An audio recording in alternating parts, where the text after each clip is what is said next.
Not long ago, it seemed public conversation was dominated largely by the left. Gen Z grew up surrounded by socialist ideas, anti-capitalist arguments, and the promise of a fairer, more equal world. Everyone seemed aligned around the ideals of justice and progress, but just a few years later, that same generation has begun turning towards hierarchy, nationalism, and order. So what caused this shift? Why did youthful idealism give way to a craving for structure and authority? And what does it reveal about the way beliefs form, spread, and change over time? But before we get into that, we need to first clarify what left and right actually mean. Most people think in terms of Democrats versus Republicans, or if you're outside of the United States, liberals versus conservatives. And while that seems accurate on the surface, if you look closer at the history of these parties, you'll find that the difference is often just speed, not direction. As the saying goes, conservatives are just progressives driving the speed limit. Take gay marriage, for instance, something that both parties openly opposed just 20 years ago. Back then, it was a bipartisan stance, but as public opinion has shifted, so did the politicians. The Democrats championed it, and eventually the Republicans followed. Not because their core philosophy changed, but because social norms did. That's the pattern. Democrats push the cultural frontier, and conservatives eventually normalize it. What we call conservatism today would have been considered progressive less than a generation ago. We're seeing that same pattern repeat again today, just with a new cultural issue. Where the debate used to center around gay marriage, it is now focused on transgender identity. Once again, the left pushes for rapid social acceptance and policy change, while the right resists, at least for now. But if history is any guide, the same dynamic will probably play out again. What's radical today could be mainstream tomorrow. That's because most Democratic and Republican politicians don't actually hold strong personal convictions on these issues. They don't lead public opinion, they follow it. Their beliefs shift with the polls, not with principle. At the end of the day, most of them will say whatever keeps them in power and whatever aligns with the cultural moment. This, as it turns out, is a flaw built into democracy itself. Some call it the tyranny of majority or mob rule. The aforementioned remains true even in a representative democracy because politicians ultimately answer to the crowd. They don't make decisions based on principle, but on popularity. As Hans Hermann Hoppe puts it, the masses everywhere are ignorant, short-sighted, motivated by envy, and easy to fool. Democratic politicians must appeal to these masses in order to be elected. Whoever is the best demagogue will win, almost by necessity. In other words, democracy rewards whoever can manipulate public opinion most effectively, not whoever has the best ideas. Okay, so now we know what left and right aren't, but how do we actually define what they are? To understand this, we need to look at something deeper, praxeology, the study of human actions and decision-making. It's the idea that every political or economic system is ultimately built on assumptions about how people behave. The left tends to start from the belief that human behavior can be reshaped, that with enough education, equality, or social reform, i.e. equity, people will just act rationally and cooperatively.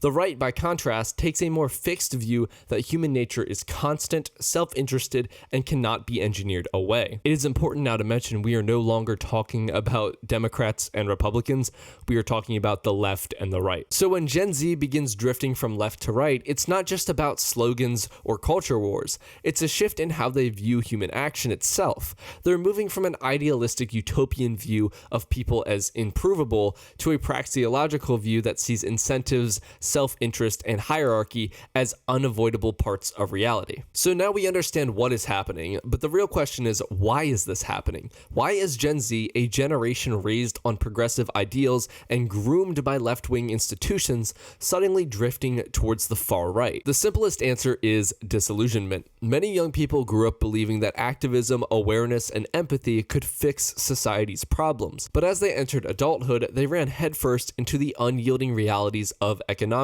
bureaucracy, and human nature. They saw that the people preaching equality online were often the same ones chasing status and attention.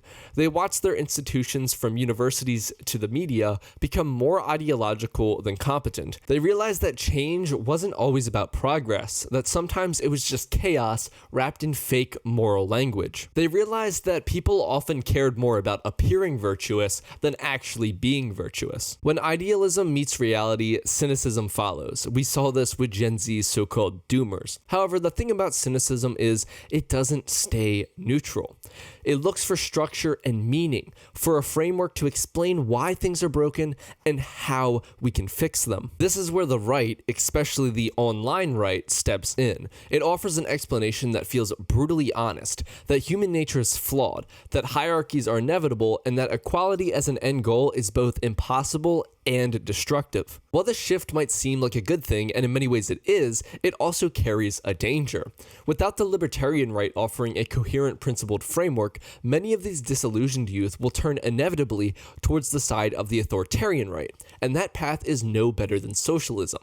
It is simply collectivism repackaged and driven by conservative and traditional aesthetics rather than progressive ones. There's a reason Nazis are called National Socialists. It's because it is socialism just repackaged with a different aesthetic. What the Nazis actually believed and what fascism actually is has been basically bastardized over the past 50 years, and nobody actually really understands it. But that's not what this video is about. Let's get back on track. The libertarian right's challenge then is to offer order without oppression, structure without submission. It must show that hierarchy can exist voluntarily, that community does not require coercion, and that freedom isn't the absence of rules, but the presence of choice. Where the authoritarian right promises strength through control, libertarianism promises strength through responsibility. It's not about rejecting authority entirely, it's about decentralizing it, placing it back into the hands of individuals, families, and local communities rather than dissident bureaucrats and strongmen. In practice, this means rethinking what society even is.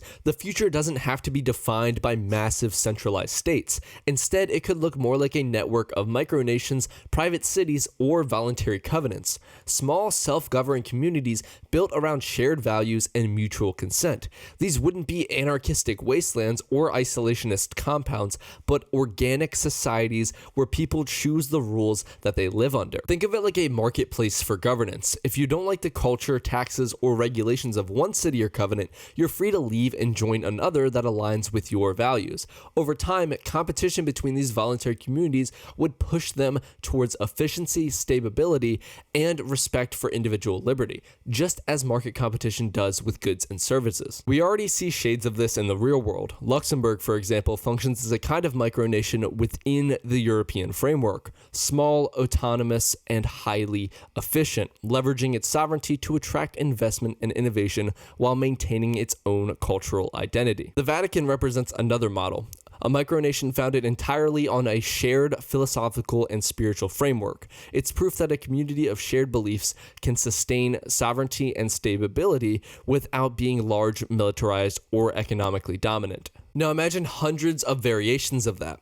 Communities centered around technology, faith, ecology, or philosophy, all coexisting through trade and diplomacy rather than domination. Instead of a global monoculture, you have a tapestry of self-governing societies, each responsible for its own success or failure.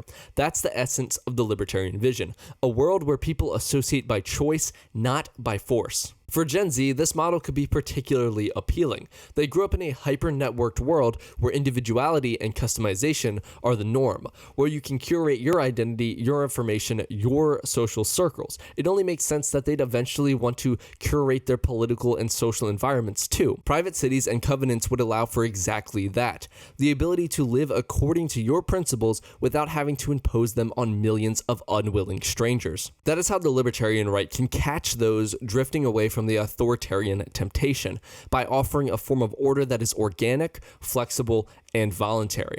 It provides the structure people crave without the coercion they fear. Of course, this vision isn't a utopia, and it shouldn't try to be. Utopias don't exist because human nature does not change.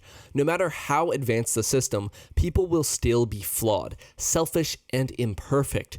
Every community, no matter how voluntary or well-intentioned, will face corruption, conflict, and inequality. The difference is that in a decentralized model, failure is localized and not catastrophic. When a centralized state fails, millions suffer at once. When a micronation or private city fails, its members can leave, adapt, or rebuild. The damage is contained, and the lessons learned become a part of a wider evolutionary process. In that sense, it's not about building a perfect society. It's about creating resilient ones, systems that can fail without collapsing civilization. Utopian thinking assumes that if we just find the right ideology and put the right people in charge, or the right social reforms, also known as equity, we can fix humanity. But the libertarian right rejects that premise entirely. The goal isn't to fix people, it's to design a system that accounts for their imperfections. As thinkers like Mises and Hayek argued, order emerges not from top-down control, but from the spontaneous coordination of countless individuals acting in their own interests. It can be messy and unpredictable, but it's also real. In this way, libertarianism isn't about chasing perfection, but about managing imperfection honestly. It's an admission that freedom will always include risk, inequality, and conflict, but those are the prices of authenticity. A free society isn't one without problems. It's one where problems can be addressed voluntarily without violence or coercion. So no, these covenants or private cities wouldn't be flawless paradises. They'd make mistakes, experience corruption, and face internal division, just like any human endeavor. But unlike the top-heavy states of today, they wouldn't drag the entire world down with them when they fail. They'd evolve, adapt, and compete, and that's what real progress looks like. Not utopia, but iteration. In the end, Gen Z's shift from Marxist idealism to the far right isn't just a political swing. It's a generational search for truth in a world that feels hollow. They're not chasing ideology so much as authenticity, something that actually matches the reality that they live in. What begins as a rebellion against hypocrisy can either evolve into responsibility or descend into authoritarianism. Which path wins depends on whether the libertarian right can offer a vision strong enough to satisfy the modern hunger for order without betraying the principle of freedom. Because if liberty can't offer meaning, people will trade it for control. And history shows us where that road leads. Anyway guys, with that being said, I think it's going to wrap it up for this video. This was just an essay I had written in my own time to basically take notes on things, and I kind of wanted to put it into a video format because I thought it turned out really, really well. Anyway, guys, if you enjoyed, like, comment, subscribe. If you didn't, tell me what I could do better, and I'll see you in the next one. Goodbye.